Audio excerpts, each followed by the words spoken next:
Seorang pengamat militer Israel Avi Ashkenazi menganalisis perubahan taktik Hamas dalam menghadapi operasi IDF di Gaza.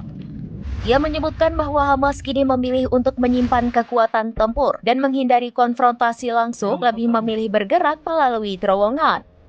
Strategi gerilya juga diduga kuat menjadi pilihan sayap militer Hamas Brigade Al-Qassam. Ashkenazi juga menyoroti laporan perekrutan 30.000 anggota baru oleh Hamas dan aktivitas pembangunan terowongan serta jebakan untuk IDF. Selain itu, anggota Hamas dilaporkan aktif memantau pergerakan tentara Israel dan melancarkan serangan sporadis. Serangan Hamas pada Sabtu lalu yang diyakini dilakukan dari terowongan menjadi contoh konkret dari perubahan strategi ini. Menurut Ashkenazi, Hamas kini mengandalkan taktik asimetris dalam menghadapi kekuatan militer Israel.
Download Tribun X sekarang, menghadirkan lokal menjadi Indonesia.